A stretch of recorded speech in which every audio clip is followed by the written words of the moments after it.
do no work on the Sabbath day commandment. And he said it's lawful to do good on the Sabbath. It's lawful to do good on the Sabbath.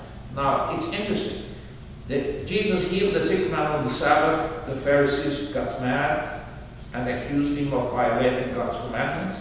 But on the Sabbath day, they were plotting how to murder Jesus. And that was not a violation of God's commandment.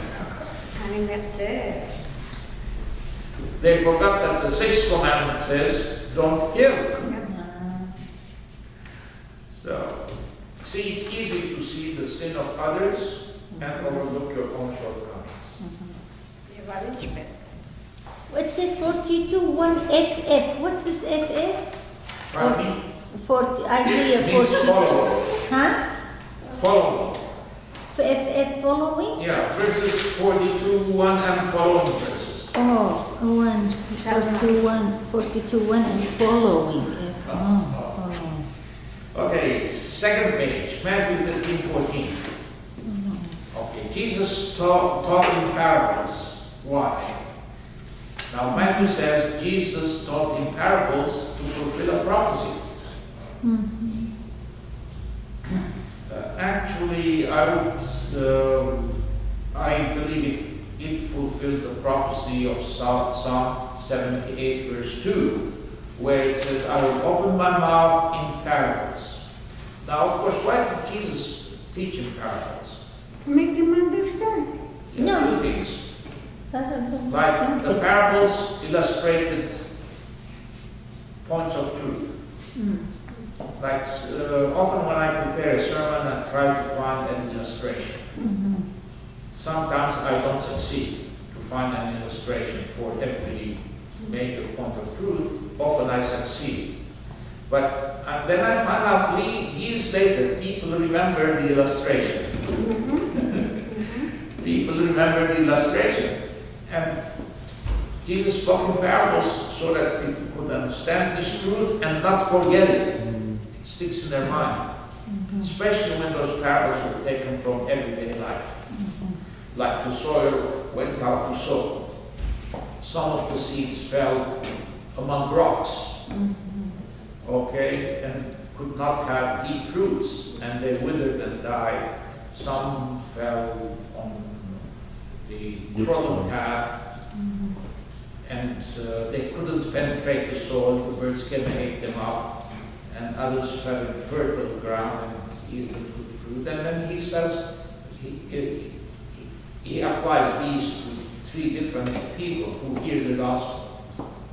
Some people hear the gospel, reject it outright.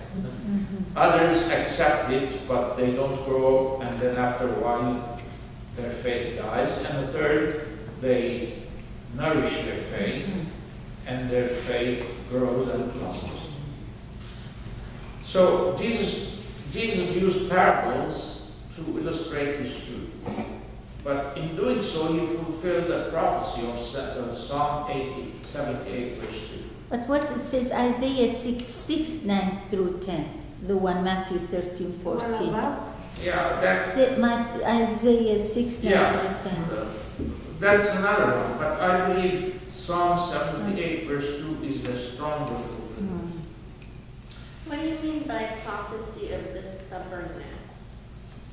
Like the Jews, which Jesus called them you mean because they didn't stubborn understand because that they understood but pretended not to understand. I mean, not all, but okay, so the stubbornness means the hardened nature. Hardness, they're hard. Okay. Now, Palm Sunday. You remember Jesus entered Jerusalem riding a donkey? And that fulfilled the prophecy of Zechariah chapter 9, verse 9, where it says, Behold, your king comes to you. Went before. 13:35. You skip because it's the same thing. Matthew 13:35 after Matthew 13. Well, I didn't skip. I just merged. Yeah. He merged it. Merged the two together. He merged it. Yeah. Now, when Jesus entered Jerusalem riding on a donkey, That fulfills Zechariah chapter 9, verse 9, where it says, "Behold, your king comes to you, humble, riding a donkey." Now, you remember that kings did not ride donkeys. Horses. Kings rode horses. Why did Jesus ride a donkey? To show his humility. Okay, the horse was a war animal, was used in wars. So to show Jesus' humility, and this fulfills Zechariah chapter 9, verse 9. Where it says, "O Zion, behold, your king comes to you, humble, riding on a donkey." So that fulfilled a prophecy. Palm Sunday fulfilled the prophecy of Zechariah 9, verse 9.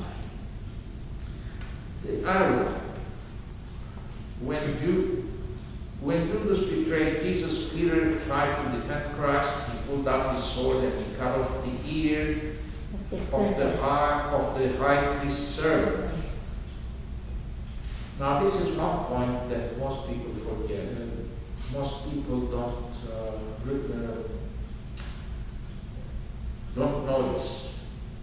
Who were the soldiers who arrested Jesus in the Garden of Gethsemane? Romans, No. They were not Roman soldiers. senator soldiers. They were the guards, Jewish temple guards, who were under the command of the Jewish high priest. So the soldiers who arrested Jesus in the Garden of Gethsemane were not Roman soldiers. They were Jewish soldiers. They were the temple guards. You see, the Romans allowed the Jews to practice their religion, to have their temple, to have their high priest, and to guard the temple. They allowed the high priest to have temple guards. So it was the temple guards, Jewish soldiers of the temple guard, and that's why Peter drew out his sword and he wanted to defend Jesus, prevent his arrest, and he ended up cutting off the ear of the high priest's servant. There is a name for that high priest servant. What was his name? Yeah. Was there a name? I think he has a name. Yeah, he had a name. Yeah. He had a name. Let me see. What's his name? I forgot it, but he had a name. Yes, he had a name. He has a name. Okay. Yeah. Well, and Jesus told him to return the sword to its place, so those who use the sword will perish by the sword. And Jesus made another statement. He said, "Peter, don't you realize that I can right now summon 10 legions of heavenly angels to defend me? But my kingdom is not from this world. I'm not fighting for earthly kingdom." He says, "Peter, I don't need your sword. If I want, I can ask the angels of heaven to come and defend me." So, Jesus knew that he had to sacrifice himself for the sins of the world.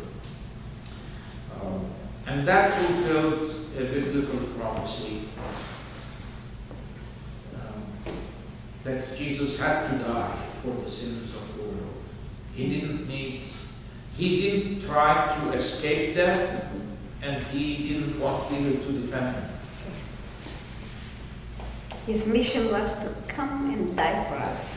And then, now, when Jesus was betrayed by Judas, he was paid how many pieces of silver? 30.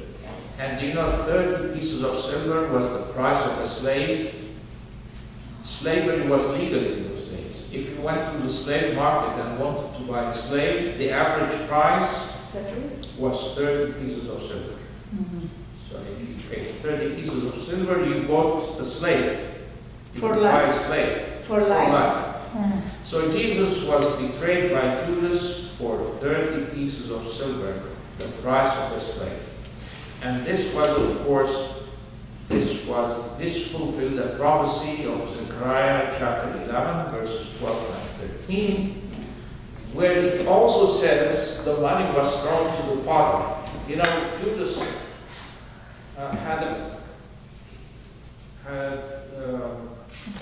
Judas' conscience bothered him after betraying Jesus. So he returned to the high priest and returned the money. He says, "I don't want this money." The 30 pieces of silver he gave. Too late. And and with that money they bought the potter's field. So, Now you can go and see when you go to Israel, can you see that potter's field? yeah, it's a Jewish cemetery. Jews It's what? a Jewish, it's a Jewish Cemetery. cemetery, Oh. not far from the Garden of Gethsemane, Uh-huh. on the slopes of the Mount of Olives. Mhm. There's a large Jewish cemetery Mhm. that used to be the potter's field. Mhm. Okay, so that prophecy was fulfilled. Therefore, you notice in the book of Matthew alone, the term was fulfilled or should be fulfilled, might be fulfilled, is referenced 12 times and is used in connection with 12 major Old Testament prophecies. It's saying those Old Testament prophecies were fulfilled by Jesus Christ. How many? 7? 12. 12. 12 in the Gospel of Matthew alone. Okay. But it says there is 300. There are 300 prophecies that were fulfilled by Jesus' life. Yes. Yeah. There are 300, over 300 prophecies. Yeah, 350. I think. Now, notice, in the book of Matthew, there are 68 messianic prophecies. Okay. But I chose 12 because these 12 have the term fulfilled. Fulfilled. The term fulfilled in them. Mhm. Mhm. So in the Gospel of Matthew, there are 68 Old Testament prophecies fulfilled by Christ, but only 12 of them have the term was fulfilled or fulfilled in them. Can you repeat that in the West? There is 68. I didn't understand. 68 in the Gospel of Matthew, but it doesn't say fulfilled. It doesn't say fulfilled, it says fulfilled in Only 12 of 12. them. Oh. There is 68. So I use those that have the term fulfilled because if we want to study the 68 prophecies, we would need several things. Yeah. But it's a good thing. We should go through all of it, huh? Okay. Yeah.